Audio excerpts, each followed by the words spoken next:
Well, good to be back again. Boy, this day is going to go fast. I just love so much some interaction I had with some of you.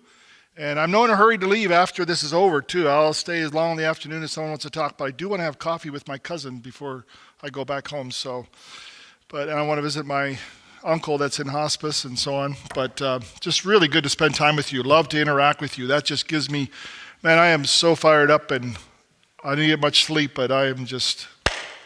it's so great to be with you, men, and to share what God's doing in our lives. And good point, Brad, about condemnation. And I know what it's like to just feel this cloud of shame and condemnation, and never good enough, never enough of it. And talking to a brother that knows my dad well, and we were interacting about that. You know what is the biggest path of healing for me in that journey? Is when I know my Father and when I know my relationship with Him is solid, is tight, is good, it doesn't really matter what other people say. It doesn't really matter when people criticize or condemn me. I can never fix it anyway. I can never change them anyway. That's not the point. And if they speak into my life and they show an area in my life, yeah, I'm open. I want to grow and learn. But if you know your Father, and if you're tight and you know Him personally and intimately, and He settled that deepest question in your heart of your value and your worth and your love and your connection, then it doesn't matter so much what people say or think or do. Like, to be honest with you, there's really important people here this morning, I know, but I don't really care what you think. Sorry. I care about being faithful to my Father because He sent me here, and I'm going to be faithful to my Father no matter what you think or say afterwards. Because I'm secure in Him. All I care about is being faithful to my Father. And what people think is their business. It's just so freeing. And if you knew me, Linford knew me back when I was a scrawny teenager, and I was so bound up with the fear of man and what people think. I mean, I still struggle with that some, but it can be so binding. And so we talk about that connection with God, like Simon running to God, like Rochelle cuddling up and close to Him, Kira bringing her fears, anxiousness, Asher worrying about his dad in the ER, bringing his anxiousness to God and laying at His feet, casting her burdens on Him, shifting the weight from your shoulders to His shoulders because He can handle it. And so, but you know what? Sometimes life doesn't always go well.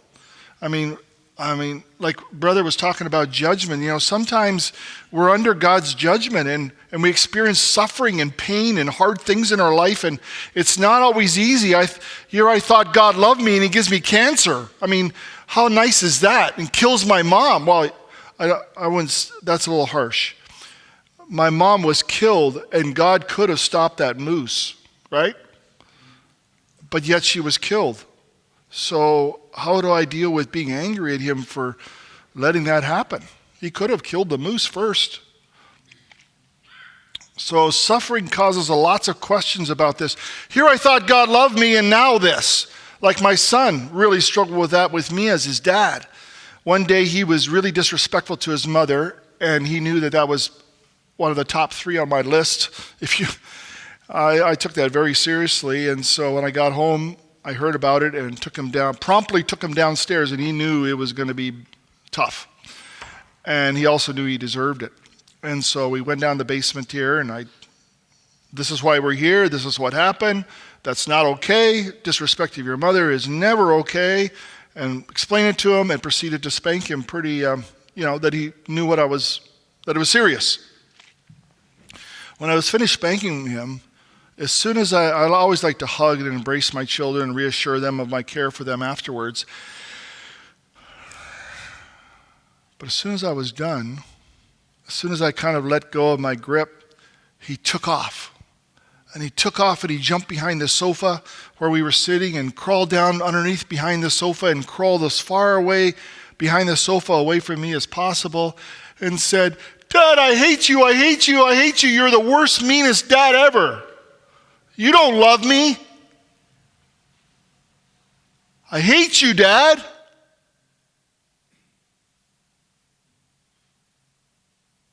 What would you do with that? So I laid there on the sofa right in front of where he was. and just thought about it. Am I mean? Was I unreasonable? Was I harsh? Was I condemning? Was I just a fatherly discipline? Asking some hard questions. How many of you know discipline out of anger doesn't work? Of course, we know that, but we still get there, right? Sometimes. And I was just laying there on the sofa, and I was looking up, thinking this over, and I just started praying for Jesse. And I just started praying for him and just said, God, I'm Jesse's dad, and I want so much for him to feel my love and to feel that my father heart for him and concern for him and care for him. But I'm not sure if I just might have really blown it right now and have been too harsh. And yet I love him so much. I don't want him just, whatever. And I was just praying for Jesse and praying that he would grow up to be a godly man and follow the Lord. But I don't want to be harsh. I had my eyes closed and I was praying. And I heard this rustle behind the sofa while I was closing my eyes, and I heard this rustle. And I looked up, and there was Jesse standing up. He was about 5 years old. He was standing up at the end of the sofa, on the armrest at the end of the sofa where I was laying, standing up there. And if you know Jesse, this is all Jesse. This is his personality.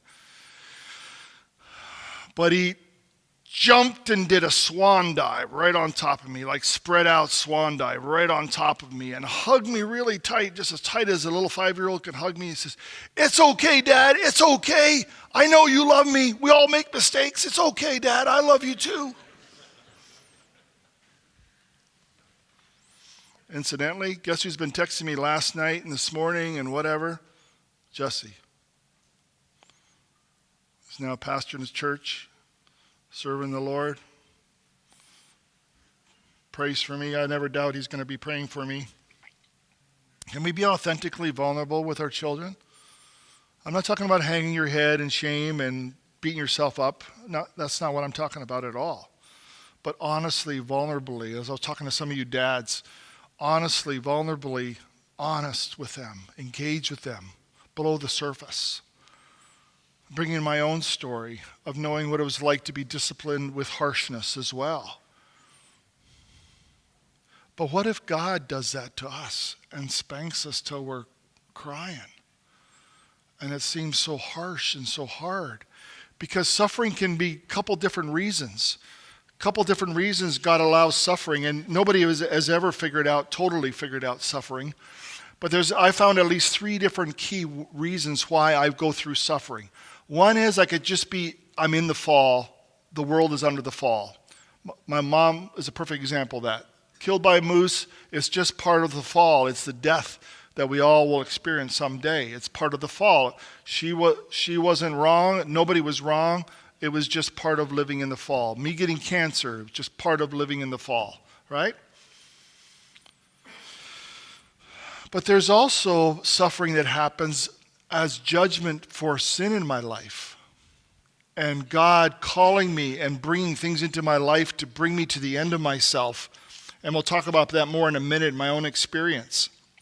And sometimes suffering is just not necessarily a sin in my life that he's judging, but a desire of his to refine me and draw me closer to him. I don't know if you know that song called The Scars, but the song basically says, I thank God for the scars because it's in the scars that I know his heart. I don't know exactly how that works, but in my life, suffering has always been a bump of growth in knowing God and even refining, becoming more like Christ. If we respond to it and openness to it, God's purpose of it is that I would grow and I become more like him. It's not just allowing suffering to be mean. I mean, Mom's death brought me so close to God. My cancer brought me so close to God. That's his desire when suffering comes, not necessarily sin in my life, but drawing me closer to God. He's always up to something when I'm suffering. I can be assured of that. He's up to something. Because Romans 8:28, he works all things for this good. That's his desire, that he works together all things for my good. Even the most painful heartaches, his desire is he's up to something good. He never wants to waste a crisis, never wants to waste suffering. There's always a purpose in it, and that's what gets me through it somehow, even if I never figure it out. But that's what God is. And so I ask the question, what is it like to work together with God? Work together there, that word is synergi, which is a Greek word that we get synergy from. And so the purpose is, and the picture is, us working together with God in synergy, fulfilling his purpose that he wants to accomplish. The purpose of always, the beauty out of the ashes, the purpose of knowing him deeper, that's what he's up to.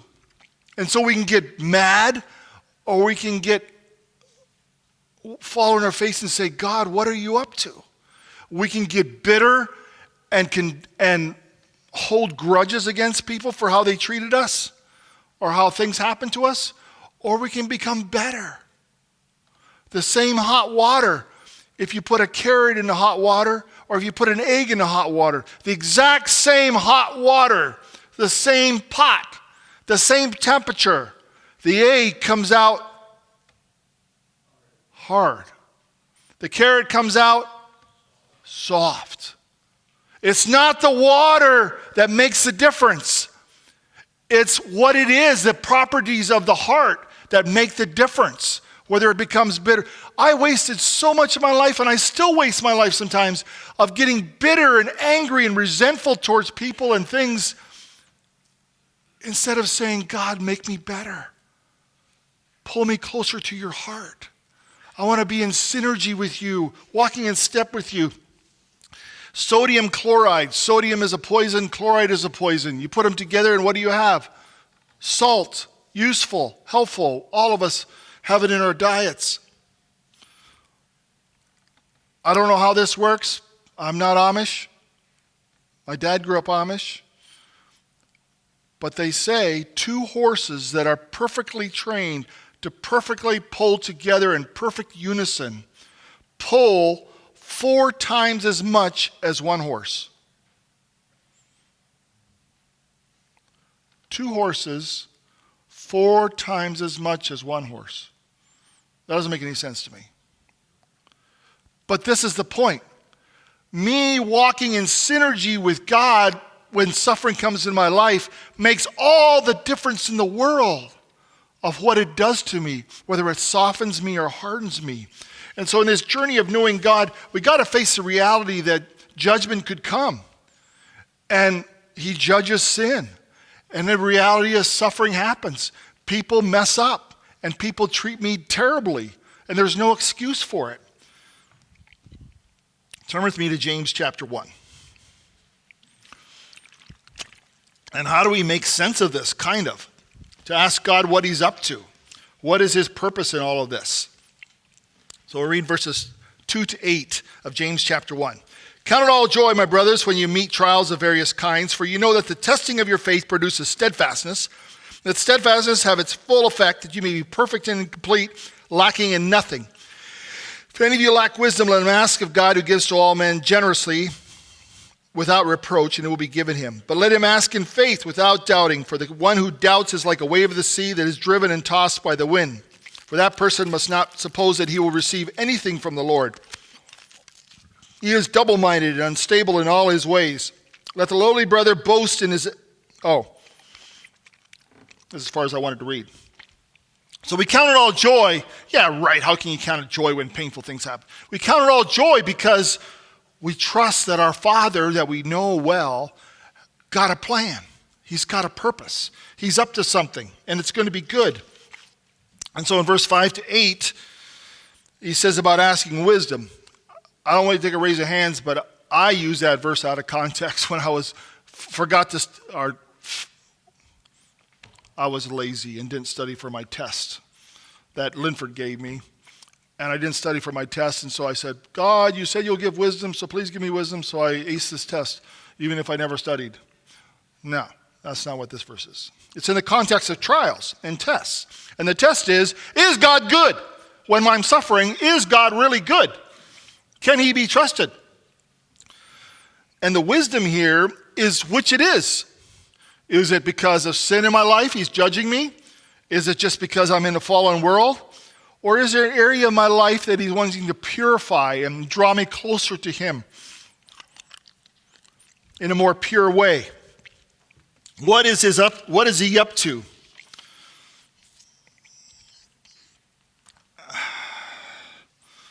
Can I just bare my heart with you for a minute? This is a very painful story. It might go to other people now, and that's okay. I'm starting to get more and more comfortable with it. But I know what it's like to roll on the floor on May 22nd, 2017, and think my whole world was crashing around me. I know what it's like to roll on the carpet, crying like a baby, asking my wife to forgive me, and feeling like all of my life was just coming crashing down, everything I ever built up and did. Because I was serving at Camp Andrews for about 24 years. Not trying to brag, but it really flourished, okay? It went from a very small, off-the-map camp to a very thriving camp, probably 10 times as big as it was, raising millions and millions of dollars to grow and expand it. And the heart of it was for inner city children. And I was so passionate about that because it's cross-cultural ministry, similar to how I was raised in Canada. And I just loved it. I poured my heart into it. I'm just a natural camp guy. And I love the interaction with children and young people, having people come and just packing out the camp. I just loved it. It was my purpose. It was my calling. It was where I loved to raise my family. My sons loved growing up at camp. They had the whole 45 acres and a pool and a gym and a tractor to run around with and things to do. And it's kind of like a farm without a farm. So many good things. And I was so affirmed and blessed. It was just part of my identity as far as who it was. And then May 22nd, 2 staff persons came into my office and said, "We found pornography on your computer." I thought I was being so good at hiding that for so many years. I thought I was being so, wow, here I'm doing all this ministry, and yet behind the scenes I can kind of do what I feel like. And it was like the best, I thought it was the best world. I could do both. And I'd have revival meetings and people come to the Lord. And see, I know God's blessing is on me. And so it doesn't really matter about pornography or other things because, I'm just kind of coping with life because my marriage wasn't doing so great. It's actually pretty painful at times. And so I just got to cope with life somehow. So here I'm coping. And then the rest of the time I'm involved in ministry and pouring my heart into it. And for some reason I kept it really hidden. Even Janelle didn't know very much at all, if anything. And I thought I was so slick that way. I could do what I feel like and still follow God. And so they told me, and right away I apologized. I owned up to it. I said, I'm sorry, whatever. I don't go through all the details, but let's just say in 3 weeks, the board asked if I would be willing to resign, that the best for the ministry they think would be if I would step aside. Right before summer camp, right before the pinnacle of the ministry would happen, they asked me to step aside immediately, not just at the end of summer, but right now. And it just crushed me. So I had no job, no house to live in, no identity. All my church ministry and everything died because this came out. They said I should step aside. I mean, I was like stripped like thorns. Everything that I had built my identity and my worth on was just kind of stripped away. And that was cruel. I just felt like Jesse getting a spank. God, I don't even get a thanks. I don't give even a plaque that says thank you for 24 years of service. Nothing. I just slip out and disappear. Very crushing, to say the least. 2017 was one of the worst years of my life. And looking back now, it was one of the best years of my life. Because I just remember over and over again talking with Janelle and saying, God, I was just overwhelmed with the cost of my sin and the repercussions of my sin and realizing how much it had really destroyed me when I didn't even wasn't willing to admit it. The fact is, you can't play both. And it was destroying me on the inside. It was destroying my marriage. I know it was. And I remember just saying, God, somehow, I don't want just a Band-Aid. I don't want just 3 cute tips to quit porn. I want heart transformation. I want you to do major surgery. I want you to do anything, God. Anything goes. Do your work in my heart somehow. So I took the next 6 months and just pulled back from life and went to different conferences and met with people and started that journey of reconciliation and of recovery in my marriage, restoration in my marriage. And it took way longer than I thought it would.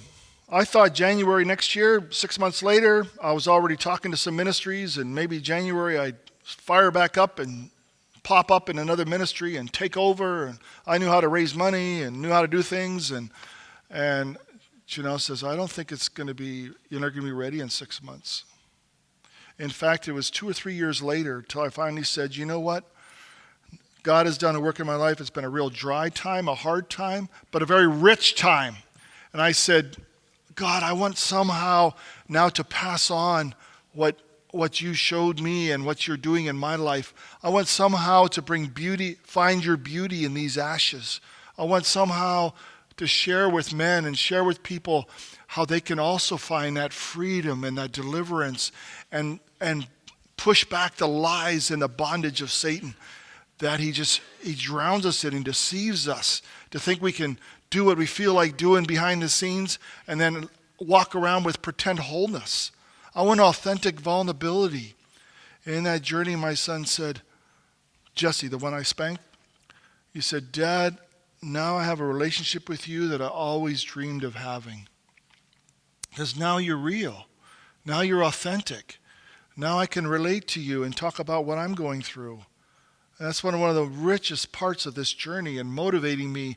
I want to be there for my sons in the midst of this. Not to embellish. I started a list of things that God wants to grow in my life, and I got to 148, and I think I quit counting after that. There were so many ways, and as I peeled off the onion, so many ways God was calling me. But it took that pain. I mean, I remember asking God, why did you humiliate me? My reputation was so stellar. Many people across the country thought well of me, spoke well of me. And why did you just blow it up in smoke? Why did you just blow up my reputation? Like it's something when somebody's struggling and nobody else knows, but mine went coast to coast. Everybody knew, but they didn't really know what for sure. And rumors were flying, terrible, terrible rumors. But at the bottom line, I realized my heart was so selfish. And it was so selfish, and it was about getting what I want. And if my wife didn't give me exactly what I want, then I would find ways to get it because I deserve it. I'm entitled to it. I'm a married man. I deserve this, and I was entitled to it. I have a question for you this morning. In our secular world, if someone has sex with a lady against her will, without her consent, no matter what she thinks or feels, what do we call that in secular society in Elkhart County Courthouse? How many of us are guilty? I'm guilty. I've been guilty. I'm not asking you to raise your hands. In our culture, we have this idea that our wife is the one that keeps us pure. We have this idea that we deserve this, we're entitled to it, we get this because this is what marriage is whenever we want it, and her opinion doesn't really matter a whole lot. Now, maybe you have a much better marriage, and maybe that's not where you are, and that's fantastic. It's not where Janelle and I are anymore by any stretch of the imagination. But it just, wow, I never saw that before. And part of rolling on the floor is face to face with the reality of what God wanted to do in my heart. I can point fingers at my wife and call her a lemon and call her Other wives are way better than she is, and all this junk that I threw at her. It was just terrible. And to really fall on my knees in repentance and say, sweetheart, I am so sorry. I don't know how many times I've said I'm sorry to her. I lost track. I'm so sorry, sweetheart. I never, ever want to do that. Please, in case I'm blind and don't get it, tell me. I never, ever want to crush your heart again. Incidentally, last night, I texted her, and I saw something in the airport. A lady was, you know what. And I said I moved and sat somewhere else. That's the kind of relationship we have. I tell her I'm committed to total transparency with her. She knows everything on my phone, everything. There's nothing on my phone she doesn't know or can't see. Nothing. Transparency. Because I needed to be broken. And God wanted to do that work of purifying in my heart. But he also wants to do a general healing, not just a judgment for sin, which was very real to me, repenting of that sin. But he also wants to do a deeper healing in my heart. Because I am absolutely convinced, in fact, when I talk to men, this is very, very essential to understand this, is that I don't approach sexual sin as simply sin you have to repent of. Obviously, that's part of the picture. It is. But when you pull back the sexual sin, often, almost always, when you pull back the sexual sin and that stops, almost always, God shows areas in your life, in your underbelly. He shows areas in your life that need his healing touch. Because almost always, sexual sin is actually a way to numb deeper pain. Remember I talked about that lady that exposed herself and then feeling so rejected and shamed? Not being wanted. Anybody want a boy? Not really feeling like I fit. Never earned my dad's blessing. Never good enough. That was that healing that God longed to do in my. It wasn't sin. It was just in areas of healing and touch in my life. And sexual sin at its core is a way we can numb the pain. Very similar to alcohol or drugs. Those are also addictions that numb the pain. You know what also numbs our pain? Workaholic. You betcha. Busyness? You betcha. We're really good at that, aren't we? Absolutely, it's an addiction. No question at all. It's an escape. It's a way to numb pain. It's a way to numb the challenges of relationships and connection with our wife and our family and our children.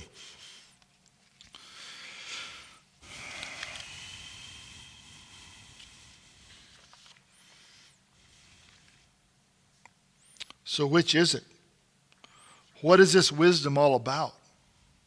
And so my journey in 2017, it was about a couple things, right? The pain was judgment for my sin, recognizing what I needed to repent from, absolutely. But it was definitely also a very big part was some deeper healing. And I'm still on that journey. I was telling a brother afterward, I wish it would go faster. Like I told you 2 weeks ago, I had that time of just crying and calling out to God and embracing his shepherd's touch on my life. That wisdom. Because you know what? The accuser of the brethren sounds like God sometimes. Because he uses some spiritual things to sound like God, and actually it's lies. It's condemning. It's accusatory. It's an accuser of the brethren that steals, kills, and destroys. And it's not always easy to tell if it's God's spirit or if it's Satan's condemnation, because they can sound kind of the same. That's why we so desperately need this wisdom. God, is that really from you? Or is it actually, someone said, if it sounds like a cattle driver, loud, condemning, shame, confusion, and fear, it's probably, even if it sounds kind of true about sin, it's probably not God's spirit. But if it's a voice of a shepherd, a laser light, specific, forgivable, fruits of the Spirit bring a sense of peace and comfort and encouragement, it's often from the Spirit. But this wisdom is hard because he says you're a double-minded man, is unstable. You know what double-minded is? I want to know, but I don't want to know. When my sons had a job for my sons to do, I said, okay, boys, I got some work to do. Get your shoes on. And they go, Tell us what it is first. Oh, maybe not just my son. I thought it was just my sons that did that. Tell us what it is first, and then we'll decide if we're going to put our shoes on or not. That's how we treat God. Tell us what it is first, and I'll decide if I put my shoes on or not. Right? That's double-minded.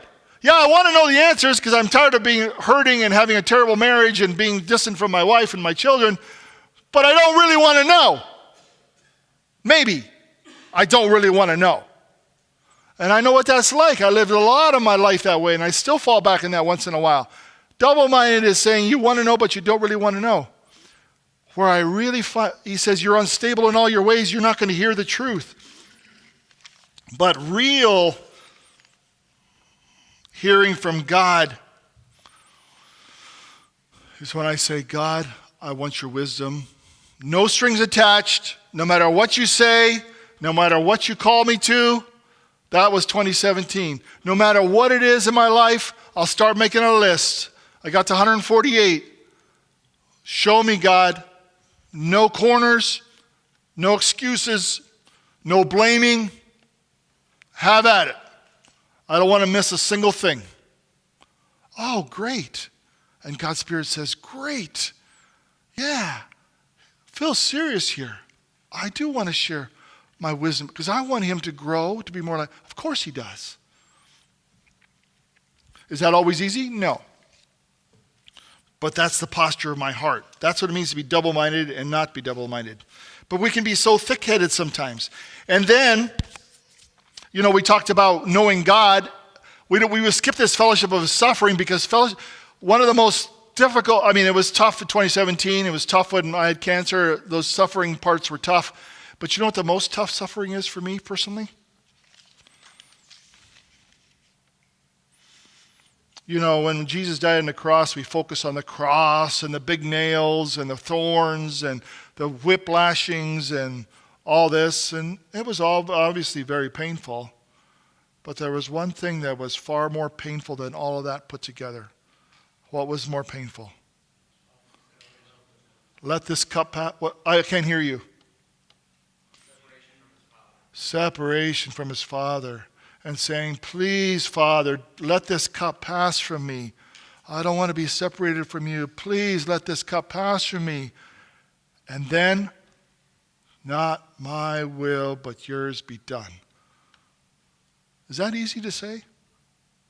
Can I get up in the morning and say, today, not my will, but yours be done. I'm surrendered to you. What I look at, what I think about, what I do, my priorities of my time, not my will, but yours be done. That's actually the toughest suffering because I don't know like you. I'm willing to admit that I don't like anybody telling me what to do. Right, Wes? I want to be the boss, and I don't want anybody telling me what to do. I'll admit it. Maybe you guys won't admit it, but I think we all have a little bit of that. Us guys have a little bit of an edge. This preacher, I don't want anybody telling me what to do. I want to be able to do whatever I think is good. I don't want anybody stepping on my toes. I don't want anybody crimping my lifestyle. I don't want my wife to get in the way of getting what I need sexually.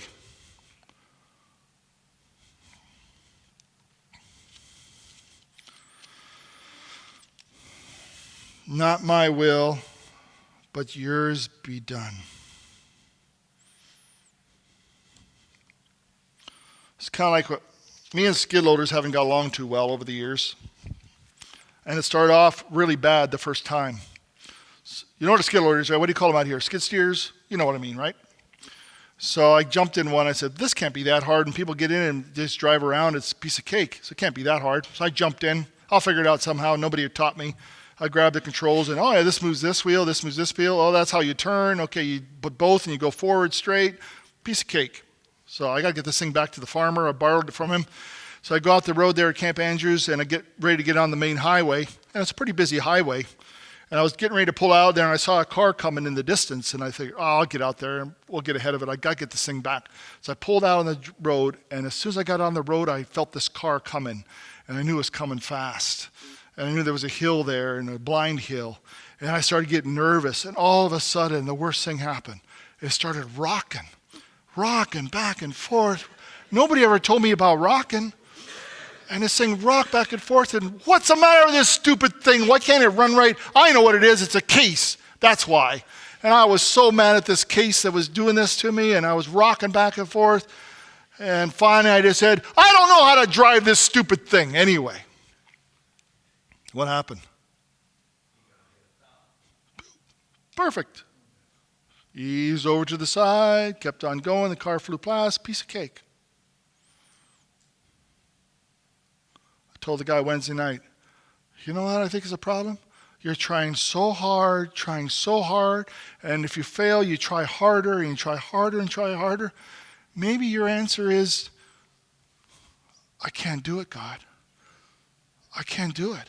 This thing's bigger than me. I can't handle it. And this morning he says, Phil, I think that's going to help. I can't do it on my own. I just cry out to God, God, have mercy on me. Somehow be there, because I can't do it anymore.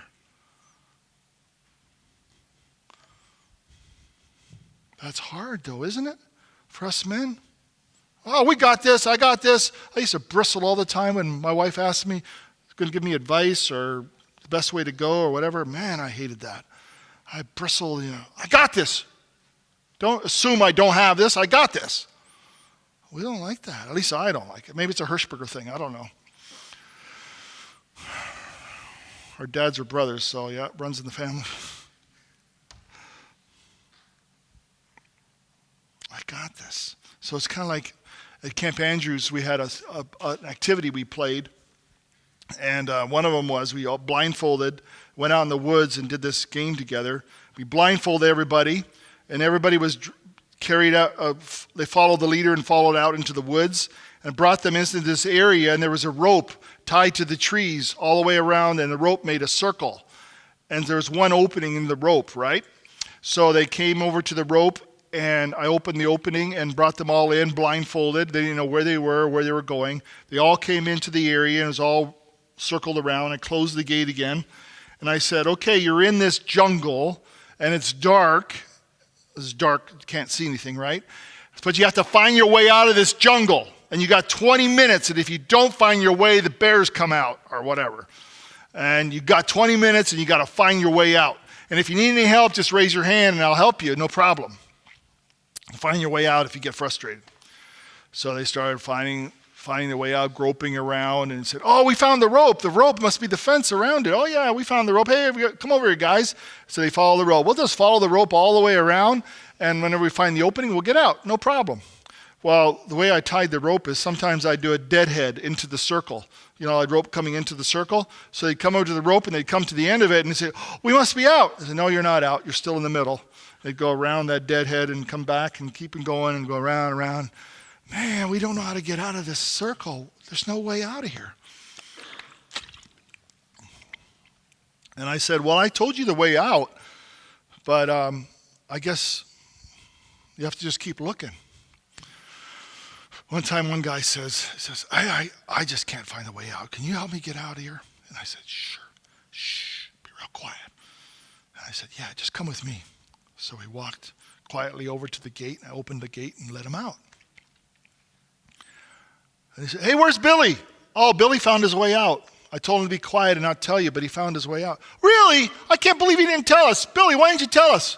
Well, I told him not to tell you. Oh, man, that's not fair. There's got to be a way. And they kept looking. And another guy says, Phil, I just don't know the way out. I said, are you really going to give up and just quit? And he goes, no, I'll keep looking. So he kept looking. Kept looking.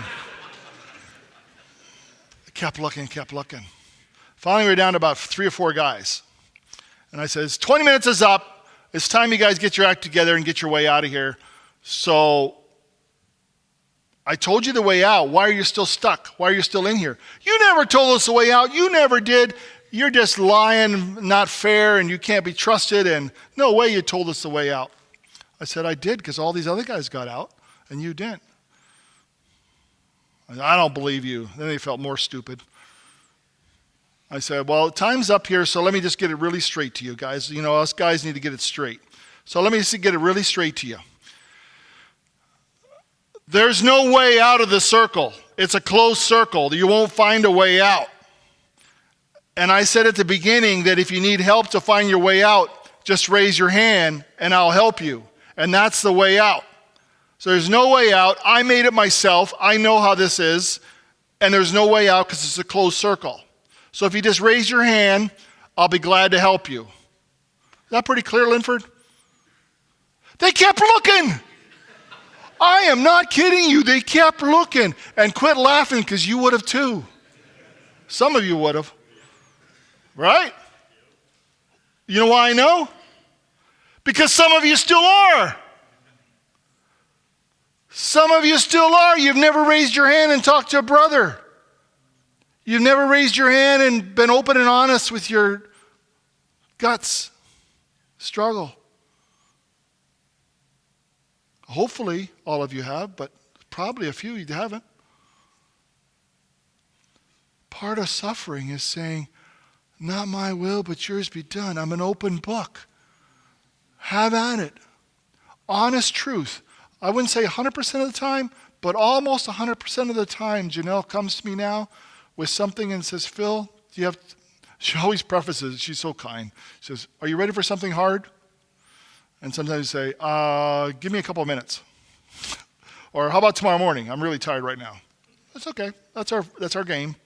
So tomorrow morning, Janelle, I can't wait. What is it now? Almost every time I say, yeah, I want to know. I want to know, especially if it's something that hurts you or is important to you. I really want to know, or something you see in my life, I really want to know. That's the effect of openness to the suffering. And I still mess up.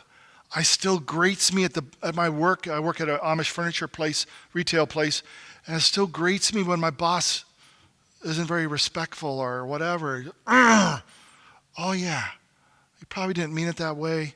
Maybe I should talk to him. I might sometime, but for right now, I'm just going to do what he's asking me. Suffering.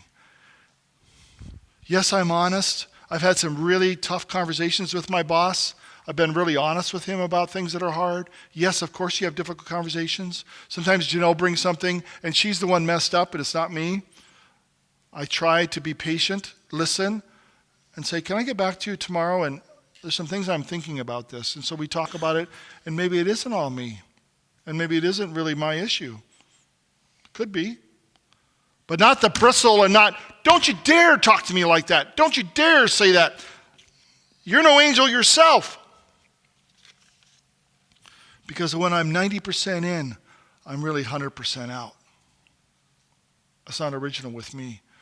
When I'm committed and open and transparent and surrendered and willing to walk through the suffering, not my will, but yours be done. Such a huge, huge piece in the whole journey of sexual freedom.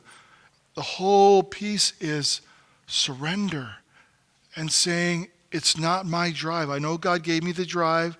I know it's God ordained, God designed, but it's not my business to decide how I use it. I am not my own. I am bought with a price. And every day I'm tempted and to get angry and resentful. Oh yeah, I forgot. That's on the cross. That's on the altar. I remember specifically, even in the last year or two, sitting in my chair late in the evening when things didn't work out with my wife and I intimately. I remember sitting on the chair, and this is the posture, this is the desire of my heart to do, and I sit on the chair and I reach up my hands to God like Kira, and I say, Grandpa, hold me, because right now I feel rejected. I feel unwanted. I feel worthless. I feel, anybody want a boy? And I reach out my hands to you, God, because I know that you're the answer. Rape isn't the answer. Pornography down the basement isn't the answer. Masturbation is not the answer. That just makes it all much worse. It never fixes anything. And we need to come to grips with that lie, that somehow that fixes something. Because if you think it fixes something, why isn't it fixing you? Kind of, right? I mean, I know guys that spend an hour on porn every day. A couple times masturbating a day. And it doesn't fix anything. It doesn't fix it. Maybe for 5 minutes. And I realize my only answer, my only hope is to be Kira and say, Grandpa, hold me. Meet the deepest needs in my heart. It's knowing God, knowing him intimately, connected with other men that I raise my hand and say, I need help. I need help. There's so many guys on my phone. You hear the bings all the time. Pray for me. I need you. I'm raising my hand. I need you.